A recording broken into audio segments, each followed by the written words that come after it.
Pahinga ka muna. Sige.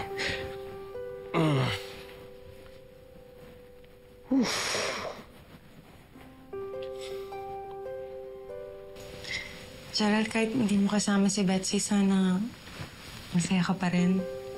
Okay na ako, Gina. Speaking of Betsy, mag-birthday na pala siya. Pero, huwag mo na lang banggitin to, ha? Baka mag-alala pa yun, eh. Okay. Pahinga ka na, ha? Talaga na. Ha? Uy, teka lang. Ba't siya ka matutulog? Dito ka. Ako na dyan sa baba. Hindi. Diyan ka na. Diyan ka na. Ikaw yung napilayan, okay? Kailangan mo ng proper rest. Sige na. Hindi, ganito na lang. Doon na lang ako sa sala para dito ka na. Sige na. Hindi naman pa rin. Kasi pa rin ako matutulog. Kailangan kita samahan kasi painumin kita ng gamot. Paano kung lagnatin ka? Gina, nakakaya na. Bahay mo to, eh. Maliit na bagay. Sige na. Humiga ka na. Come on. Pumesto ka na maayos. May samantala lang ito habang nagpapagaling ka. Wait. Kulit na naman, eh. Baba ka ng konti. Oh, sige. Come on, baba ka ng konti. Kailangan mo baba ang ulo mo para relax yung ulo mo. Ayan. Okay. Okay. Nagtatabi ka? Okay, good. Ayan na. Tawagin mo na ako kung may kailangan ka. I'm right there. Okay?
What if biglang magkatotoo yung bahay-bahayan ninyo? Worst case scenario, magka-feelings kayo sa isa't isa.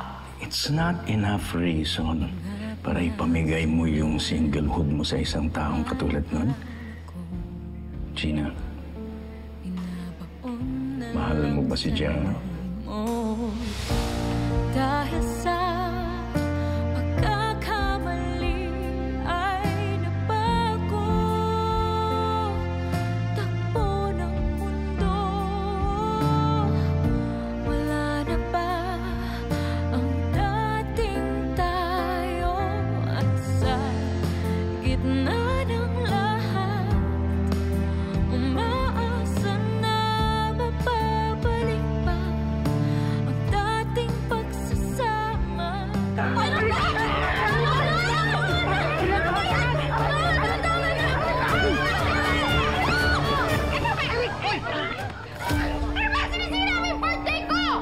Betsy! Wala ka bang respeto? Nanay ng boyfriend mo to? Ano gagawin ko? Kakalbuhin niya yung nanay ko! Alam mo, hayaan ko siya! Ikaw? Ikaw ang pinakamalaking pagkakamali ng anak ko! Dapat hindi siya nagsakripisyo para sa babaeng katulad mo! Wala ka nang magagawa. Instead, ako ang mahal ni Gerald. Sa ngayon, para pagdarasal ko sa lahat ng mga santo, mauntog na siya, makalimutan ka na niya. Sana tutuhanin niya ng kasal nila ni Gina dahil sila deserve nila kay isa't isa! Ano? Ano ka? Kayong dalawa, ha? Hoy kayo! Mag-uwi na kayo! Umalis ka dyan! Tapos ng palabas! Huwag kang babalik! Sakit. Visit na yun. Hayaan mo na. Birthday mo. Tignan mo. Maganda ka ba? Okay.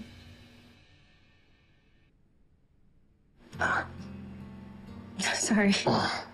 Okay. All right.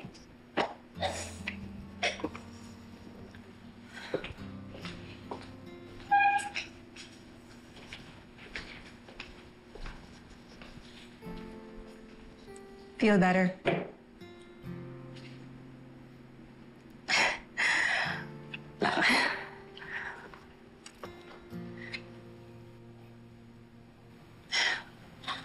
Yan. Parang di naman mukhang naiar.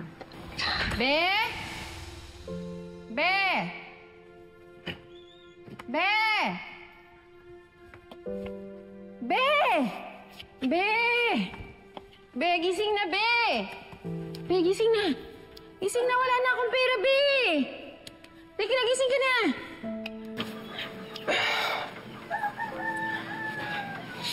Be, pwede mo ba muna akong samahan?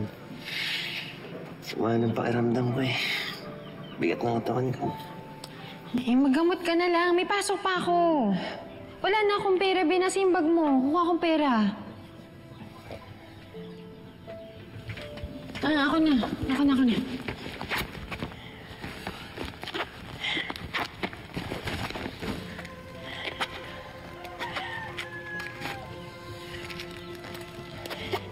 Oh, Be, alis na ako, ha? Ikaw na bahala sa sarili mo, ha? Kaya mo na yan. Magamot ka na lang, ha? Sige na, alis na ako. Bye-bye.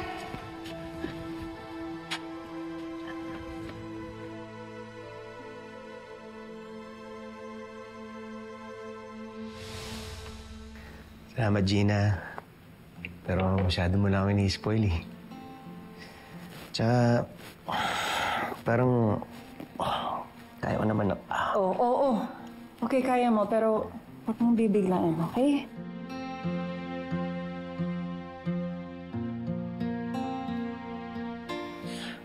Umaga na pala sa Pilipinas. Birthday ni Betsy. Tawagan ko lang, ha? Kaso nung naka-charge yung phone mo sa room, you know what? Much better magpahinga ka na muna. And I'll go get something to eat. Are you craving anything in particular? Gina, wag na. Sobra-sobra na ginagawa mo. Tama na. Maliit na bagay. Magpahinga ka na muna, okay? Be right back.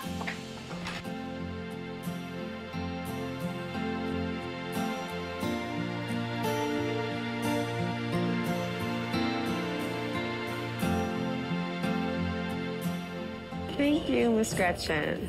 Not your usually order, ma'am? Sisig at bibingka? Yes, it's for my husband. May sakit siya, so pinagbigyan ko na siya sa gusto niya. Ang sweet ninyo naman po sa husband niyo. Thank you.